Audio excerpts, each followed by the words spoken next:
자, 그런데 만약에 우리 데이터가 마치 빅데이터처럼 경우의 수가 굉장히 많다면 그때 확률 분포는 어떻게 될까요?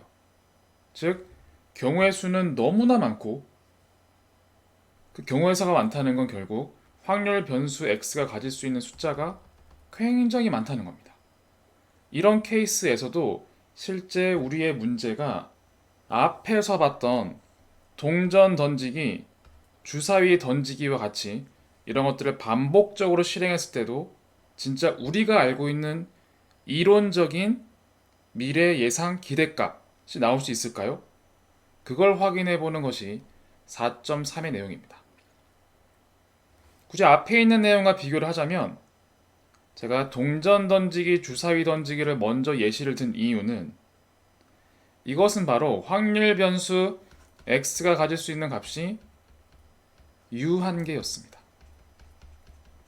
이걸 뭐라고 하죠? 확률 변수 x가 유한계일 때 그러한 데이터의 분포를 우리는 이산형 확률 분포라고 했습니다. 기억나시죠? 그것 때문에 제가 여기서 이산형 그리고 또 하나 뭐였죠? 연속형. 확률 변수 x가 여러 개일 때는 연속형이었고 유한계일 때는 이산형이었습니다. 따라서 앞에서 제가 동전 던지기와 주사위 던지기를 한 이유는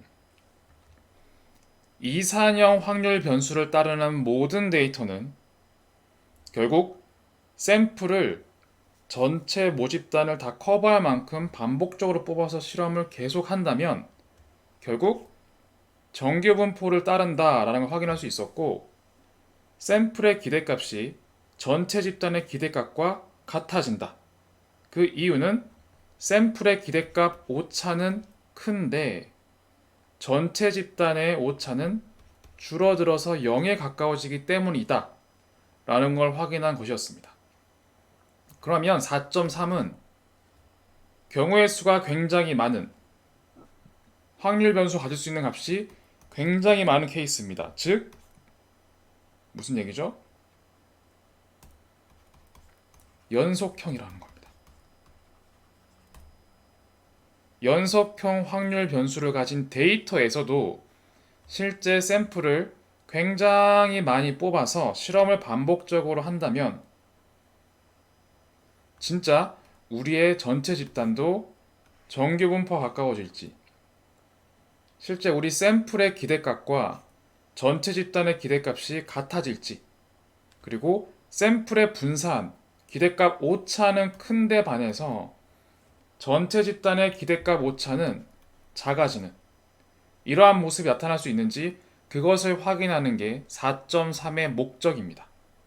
자, 다시 정리하면 4.1과 4.2는 이산형 확률 분포 데이터일 때 실험을 반복하게 되면 정규 분포를 따르고 샘플의 기대값이 전체 집단의 기대값과 같아졌는데 그것이 과연 빅데이터처럼 많은 경우의 수, 즉 연속형 확률 분포를 따르는 데이터에서도 실제로 실험을 반복해도 예상되는 기대값이 샘플의 기대값과 같아서 모집단 전체 집단의 기대값이 샘플의 기대값과 같아지는지 그리고 실제로 기대값의 오차인 분산도 0으로 작아지는지 확인하는 게 4.3의 내용입니다. 자, 이거 하나씩 해보겠습니다. 첫 번째, 정규 분포를 따르는 사건이 있습니다. 제가 인위적으로 데이터를 추출할 겁니다. 정규 분포에서 나온 데이터를 만드는 겁니다. 그 데이터를 만드는 함수라는 게 있다 라고 아시면 되고요. 이걸 사용해서 실험을 10번, 50번, 100번, 500번 할 때 어떻게 되는지 한번 확인해 보겠습니다.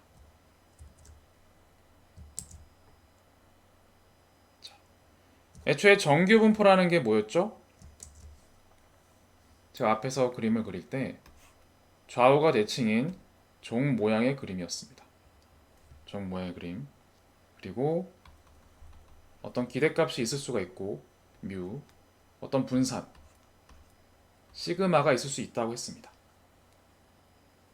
그런데 제가 앞에서 정규 분포로 만든 샘플 데이터는 이 평균이 0이고 시그마가 1인 데이터를 그 샘플을 만든 겁니다. 그래서 그러한 샘플 데이터에서 그 샘플 데이터를 10번 반복해서 뽑았더니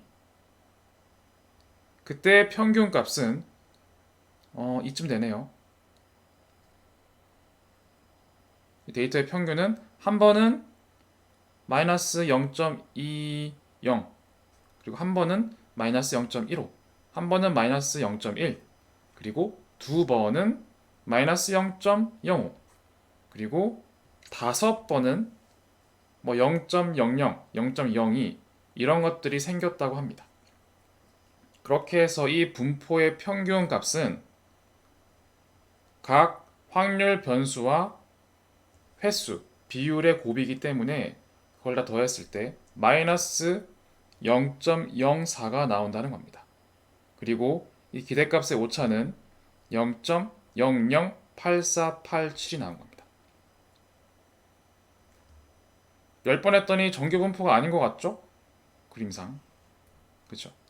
평균은 실제로 우리가 데이터는 평균이 0이고 분산이 1인 데이터의 샘플을 뽑았는데 이걸 10번밖에 안 했더니 평균이 0이 아니라 마이너스 0.04가 나온 걸 확인할 수 있습니다.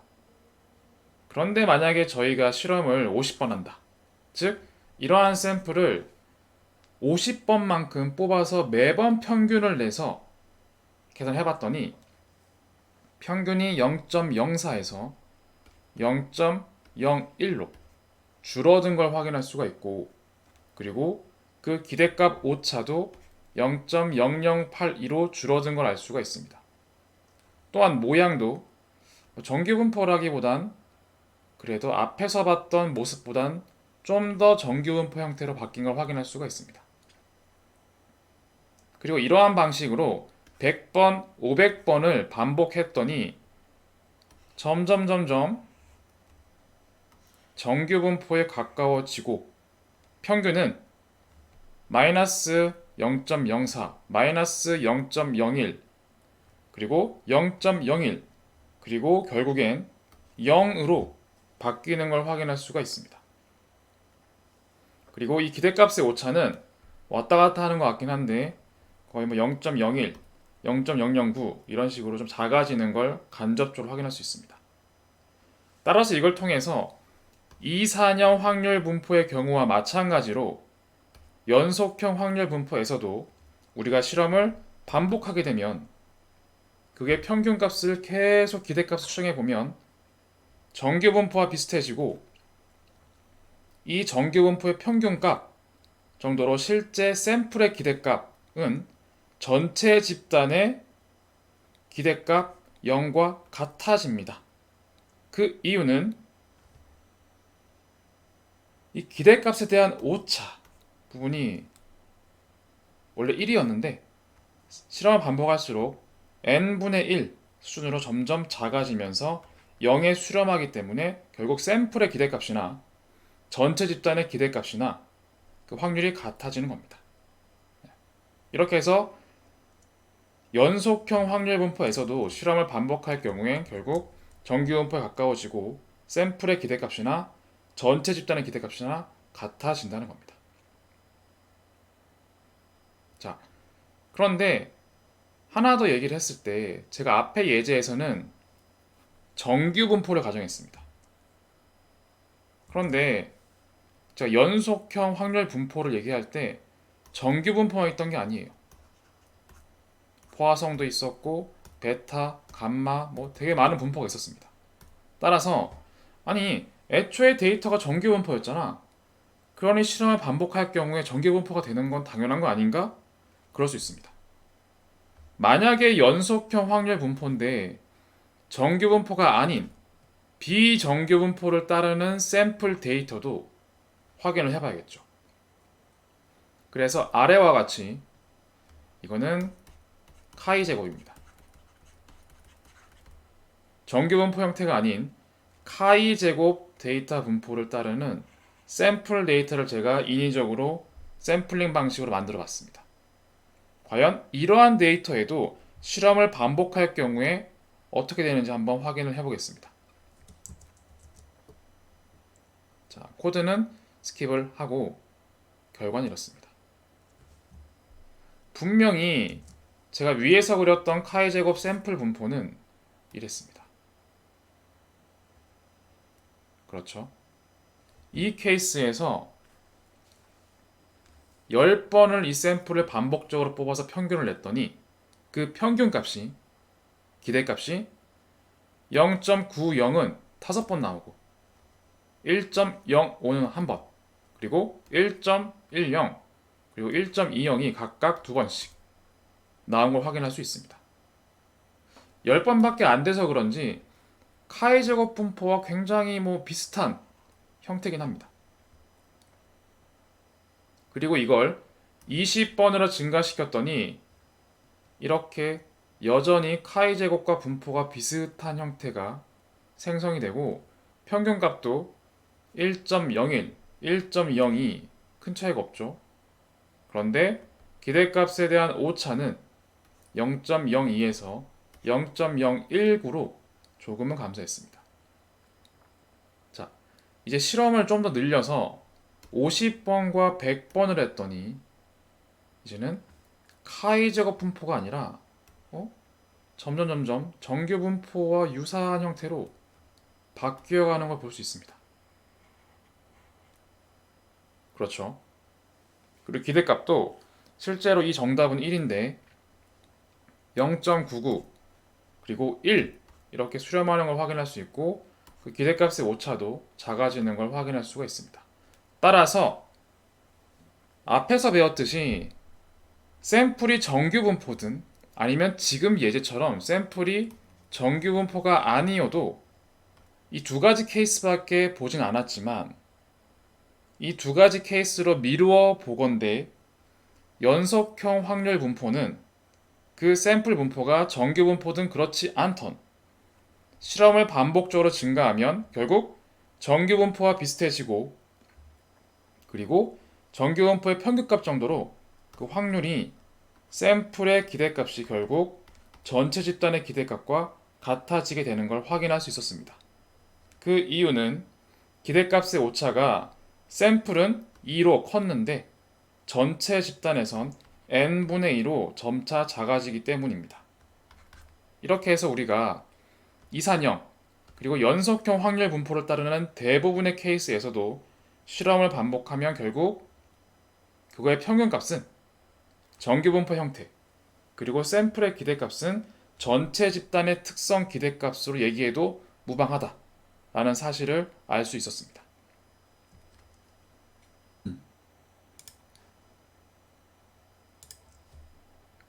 그럼 지금까지 배운 내용을 한번 정리해 보겠습니다. 결국 우리는 이산형 확률 분포든 아니면 연속형 확률 분포든 즉 확률 변수의 값이 셀 수 있는 경우든 셀 수 없는 많은 경우든 어떠한 사건이든 실험을 반복적으로 실행을 해서 그 기대값을 반복적으로 계산을 하면 결국 그 분포는 정규 분포다라는 겁니다. 그래서 앞에 있는 예시를 이 그림처럼 간략히 할 수 있습니다.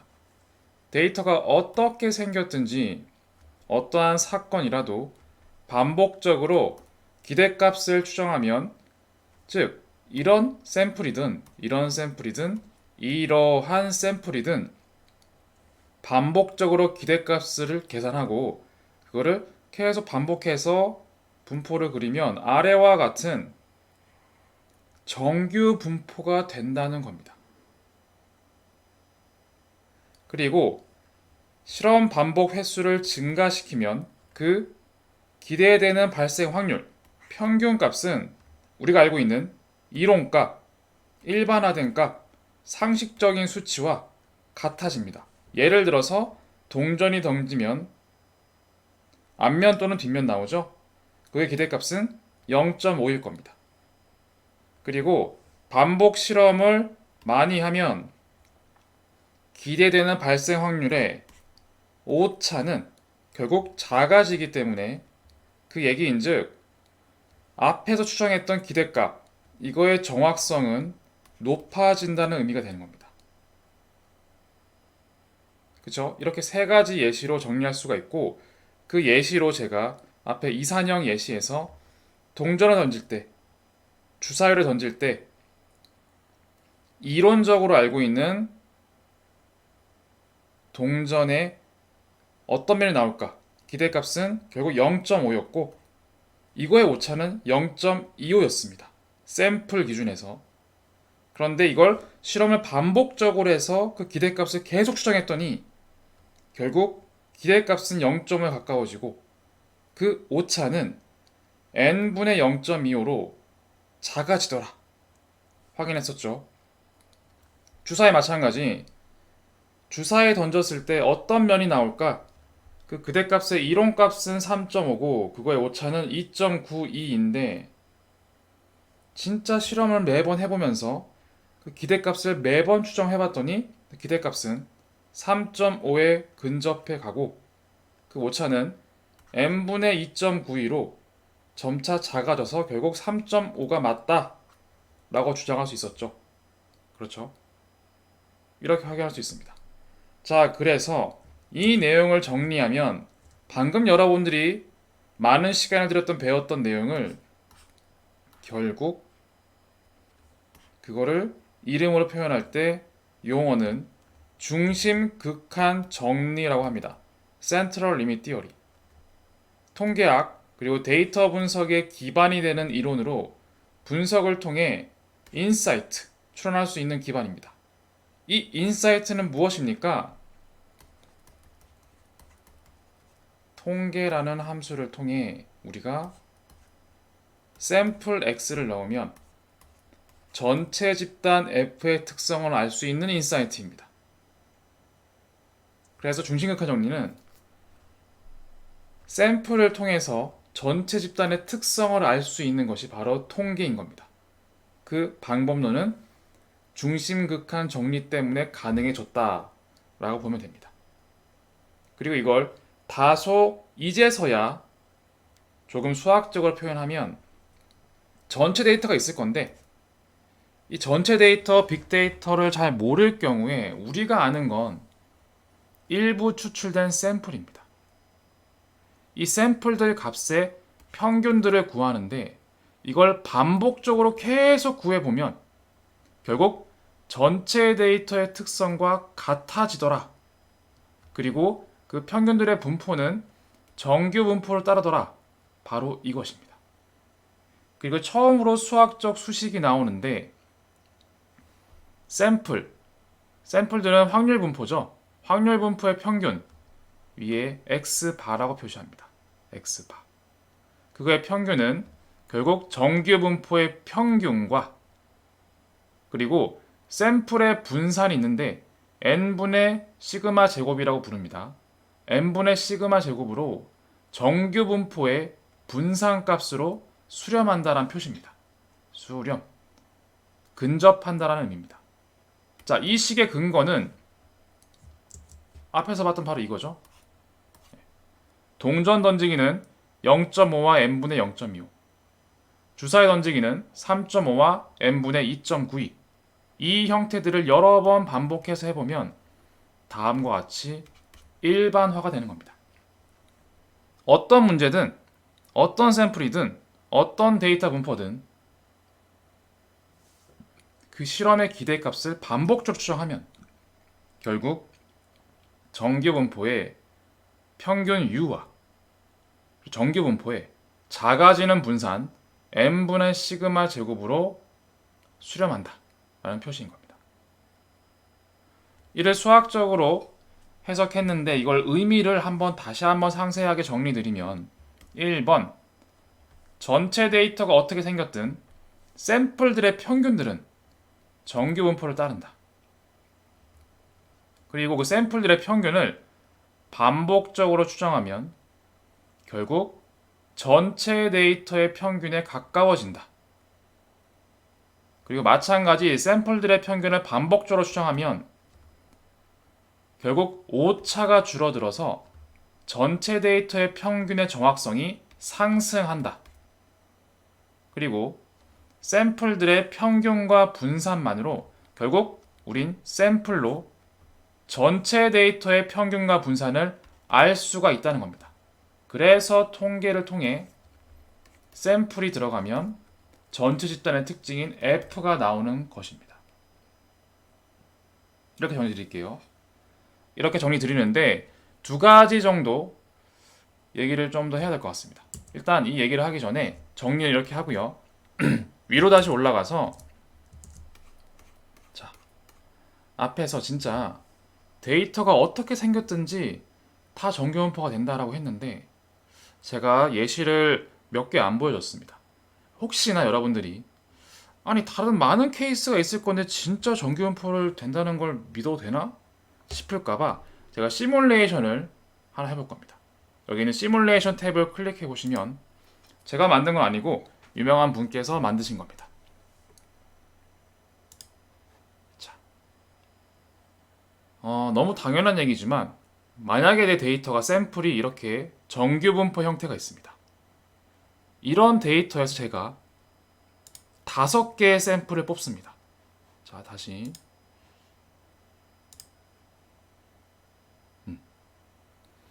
5개의 샘플을 뽑은 거예요. 5개는 다음과 같이 이거 지금 x가 0에서 30인데 0, 1, 2, 3, 4, 5, 6, 7, 8, 9 대략 9, 12, 15, 18, 21 이런 것 같아요. 5개를 뽑았고 이거의 평균값은 파란색이 되는 겁니다. 다시 한번 5개를 뽑으면 이런 5개 샘플이 나왔고 이 평균값 파란색이 하나 또 나왔어요. 즉 이걸 이 정규분포를 전체라고 지금 가정하고 하는 겁니다. 전체인데 우리가 알고 있는 샘플은 이 파란색 5개인 거예요. 이걸 통해 파란색이 계속 나오고 있습니다. 한 번 더 하면 이렇게 나오고 한 번 더 하면 또 이렇게 나오고 이걸 반복적으로 할 수 있죠. 실험을 반복할 수 있으니까 5개씩 늘려볼게요.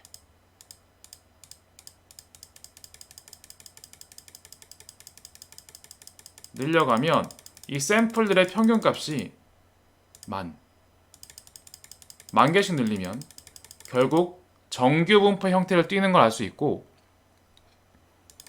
이거를 굉장히 많이 해보면 이 정규분포의 평균은 16입니다. 16 여기 나와 있는 평균입니다.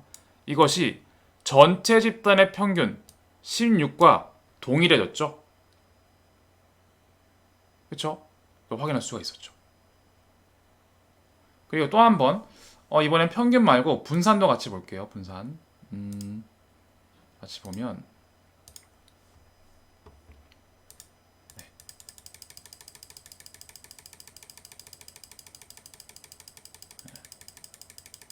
실제로 제가 많이 발생시켰는데 정규분포의 평균 16 마찬가지고 분산도 이렇게 발생 확률이 0쪽으로 많이 발생하는 걸 알 수가 있죠. 작아지는 걸 알 수가 있습니다.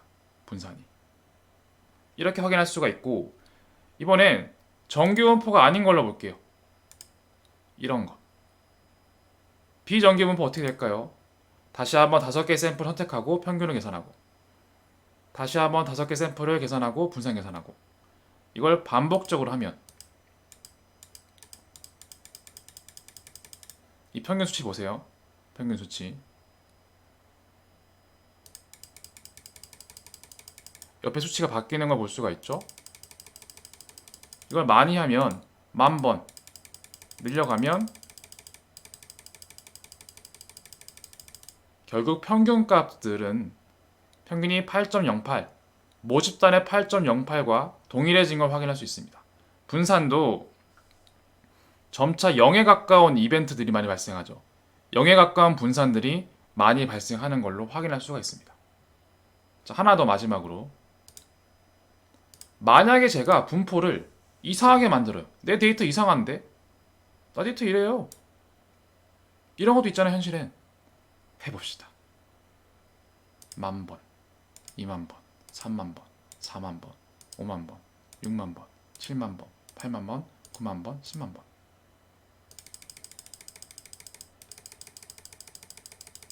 그렇죠? 마찬가지 정규분포입니다.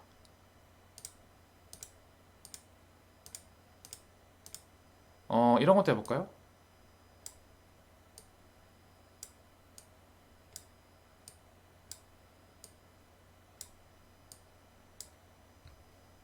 이런 데이터입니다.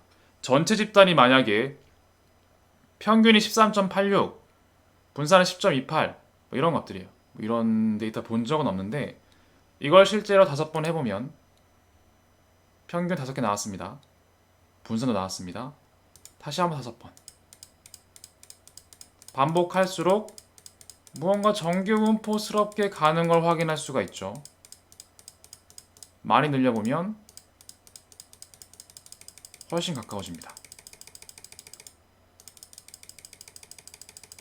그래서 결국 샘플들을 반복 추정해서 기대값을 계산해보니 그 평균 13.86은 전체 집단의 13.86과 동일해집니다.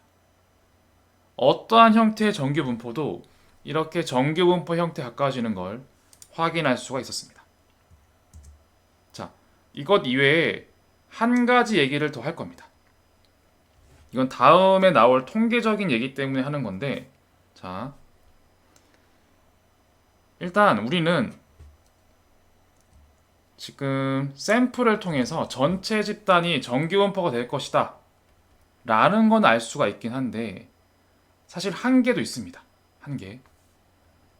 그 전체 데이터의 분포가 어떨지는 정확하게 추론하지 못합니다. 즉 전체 데이터의 평균에 가까워지는 건 알겠는데 전체 데이터가 어떻게 생겼는지까지는 정확하게 확인할 수가 없다라는 겁니다.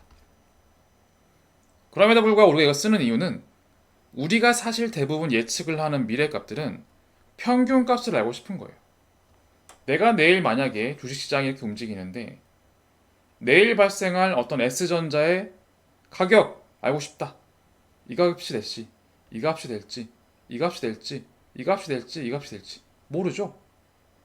그런데 이런 확률적, 통계적 접근을 취하면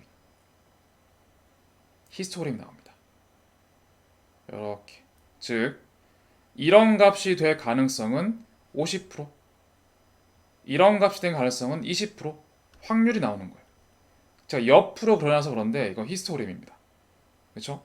이 중에서 우리가 실제 미래에 만약에 여러분들이 모델링을 통해 알고리즘을 쓴다. 예측되는 미래 예측값, 내일 값은 무엇입니까? 가장 확률이 높은 평균값 하나를 y로 출력해 주는 겁니다.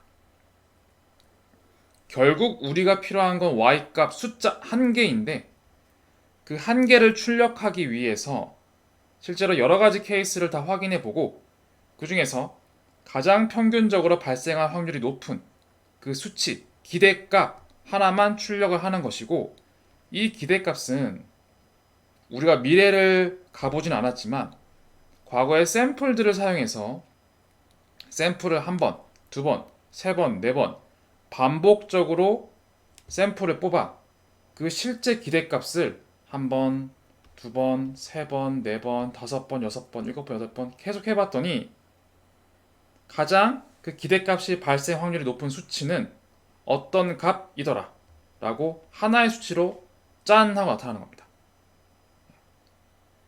이것 때문에 하는 것이기 진짜 이 미래의 실제 전체 집단의 분포를 다 알 필요까지는 없습니다. 그래서 형태는 알 수 없지만 이런 강력한 이유 때문에 우리가 확률과 통계를 사용하는 것이다 라는 걸 인지하면 좋을 것 같고요. 그리고 아래 그림을 보시면 세 개의 그림이 표현되어 있는 걸 확인할 수가 있습니다. 첫 번째는 뭐 10번 던졌다, 두 번째는 30번 던졌다, 100번 던졌다인데 이거는 사실 제가 다음 얘기를 할 때 좀 쓰려고 미리 살짝 언급을 같이 하려고 하는 겁니다. 자, 여기 표본의 평균, 한마디로 우리가 샘플의 평균 값이에요. 0.4라고 돼 있죠, 다. 이게 뭐냐면 앞에 제가 동전 던지기 문제에서 찌그러진 동전 이거에 앞면이 나올 확률이 0.4라고 했던 예제가 있었습니다. 그 내용을 실제로 실험을 10번, 30번, 100번 하면 어떻게 될까? 뭐 그런 내용을 펼쳐놓은 건데, 자, 제가 오늘 수업 시간에 배워서 찌그러진 동전이 앞면 나올 확률이 0.4라는 거를 배웠습니다. 그런데 제가 실제로 집에 가서 새로운 찌그러진 동전을 발견했어요. 새로운 데이터예요. 중요한 건 새로운 데이터. 왜? 미래 데이터가 그럴 수 있으니까요. 보통 새로운 데이터죠. 새롭게 찌그러진 동전을 발견했고 그걸로 내가 실험을 해봤어요.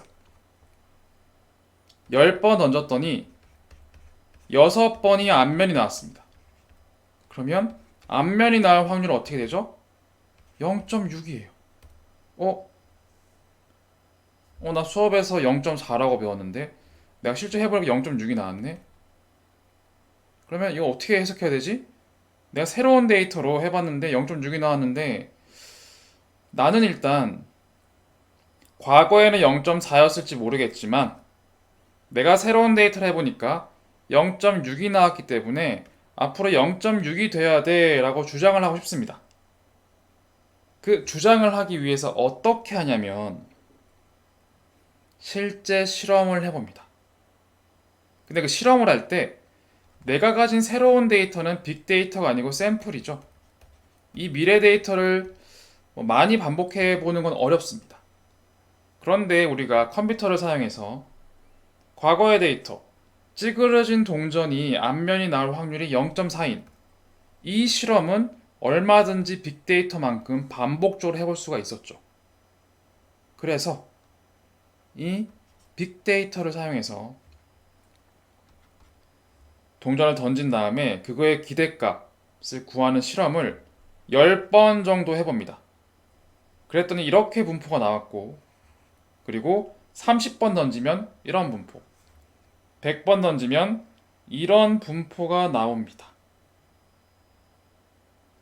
그런데 10번 던졌을 때는 0.6이 나오려면은 바로 이거죠, 이거. 이 수치가 나와야 되는데 0.6. 근데 내가 알기로 과거 빅데이터에서는 0.4가 평균적으로 나와, 기대값이. 그리고 그 오차 범위를 한 0.2라고 가정했을 때 0.2에서 0.4, 0.6 이 사이의 범위가 나올 확률이 80.3%입니다. 그래서 내가 새로운 샘플로 0.6이 나왔다라는 건 0.6 이 바깥만큼 큰 수치가 되어야 하죠. 즉 기존의 데이터로 봤을 때 이렇게 0.6보다 큰 수치가 나올 확률은 얼마가 될까요? 수치로 봤을 때 80%인데 이 나머지 영역의 넓이가 20%가 될 거고 대칭이니까 한 10%가 될 겁니다. 그렇죠. 대략 계산 상관없습니다. 정확할 필요도 없습니다. 그러면 즉 과거 데이터로 실험해 봤을 때 앞면이 0.4가 나올 확률 이걸 반복적으로 10번 실험했더니 0.6 제가 주장하는 0.6이 나올 그 이상의 수치가 나올 확률은 10%예요. 그렇죠? 그럼 이런 케이스에서는 10%가 뭐 작은 수치긴 한데 그래도 10%니까 100번 중에 10번은 나오는 상황이잖아요. 즉 100번 중에 10번은 나오는 10번 정도는 0.6이 나올 수 있기 때문에 아니야. 너가 가진 샘플 데이터, 제가 실험을 했는데 새로운 데이터를 했는데 0.6이 나왔다고? 그거는 그냥 오차 정도 범위야. 그냥 0.4라고 주장하는 게 맞아. 라고 의사결정을 하는 겁니다. 그런데 만약에 10번이 아니라 30번, 100번을 했을 때 0.6 이상의 수치가 나올 확률을 계산했더니 10%가 아니라 2.5니까 1.25% 그리고 거의 뭐 0에 수렴하는데 0.0005%겠네요. 0.005% 점점 작아지는 걸 볼 수가 있죠. 그래서 만약에 내가 과거 빅데이터로 100번 실험을 했을 때 그 평균값을 계산해서 0.4가 나올 확률, 그리고 0.2에서 0.6 사이가 나올 확률은 99.996%고 실제 0.6 이상의 수치가 나올 확률은 굉장히 작은 걸 확인할 수가 있었습니다. 그러면 이런 사건, 제가 집에서 10번 던진 다음에 6이 6번의 앞면이 나온 이런 확률은 기존 상황에서는 거의 발생할 리가 없는 데이터인 거죠. 없는 사건인 거죠. 그렇죠. 이렇게 확률이 작아지게 되면 그때 가선 너가 실제로 새로운 찌그러진 동전을 발견했다고? 그 찌그러진 동전이 앞면이 날 확률이 0.6이라는 거는 그럴듯한 것 같아. 맞는 것 같대. 라고 오케이라고 하며 의사결정을 하는 겁니다. 다시 정리하면 실험을 10번밖에 안 했을 때는 내가 새로운 찌그러진 동전을 발견하고 그게 앞면이 날 확률이 0.6이 나왔습니다. 라고 했을 때 이 가능성은 10%로 생각보다는 큰 퍼센트예요. 그래서 그냥 이건 오차범위일 거야. 그냥 0.4라고 얘기하는 게 맞아. 라고 의사결정을 하는 건데 만약에 실험을 굉장히 많이 해서 반복을 했을 때 기존 조건에서 앞면이 나올 확률이 0.4인데 이런 새로운 정보가 나올 확률은 굉장히 작아졌어요. 그럴 경우에서도 이렇게 작은 확률인데도 너는 새로운 찌그러진 동전을 발견했고 그 확률이 0.6이 나왔단 말이야? 그럼 굉장한 건데? 라고 하면서 이 의견을 묵살하고 내가 발견한 새로운 찌그러진 동전이 앞면이 나올 확률은 0.6이야 라고 주장을 하는 게 실제 데이터 기반으로 의사결정을 하는 방식입니다. 이것을 주로 A-B, 즉 A-B 테스트라고도 하고 H0, H1이라고 놓고 가설 검정이라고도 합니다. 그리고 여기 나와 있는 내가 주장하고 싶은 바가 발생할 만한 확률 10%, 1.25%, 0.0005% 이거를 수학적 통계적 용어로 p-value라고 합니다. 이걸 나중에 다음에 배우게 될 겁니다. 결국 우리가 이렇게 중심극한 정리의 개념을 쓰면 단순히 샘플의 평균과 분산으로 전체 데이터의 평균과 분산을 알 수 있다 뿐만 아니라 실제로 이러한 정보를 잘 활용해서 내가 발견한 새로운 정보, 내가 발견한 새로운 알고리즘의 정확성, 내가 발견한 새로운 실험 이런 정보가 기존 정보 입장에서 얼마나 가치 있는 것인지 정량적으로도 판단할 수 있고 그걸로 의사결정을 할 수 있는 수단으로도 쓸 수가 있다는 겁니다. 이 내용을 차차 나중에 배우게 될 겁니다. 원래 아마 여러분들이 배우실 때는 가설, 그리고 귀무가설, 대립가설, 검정 통계량, 유의 확률, p-value 배우다가 포기하십니다. 그게 중요한 게 아니에요. 용어 외워서 뭐합니까? 명칭 외우는 거 아무 의미 없습니다.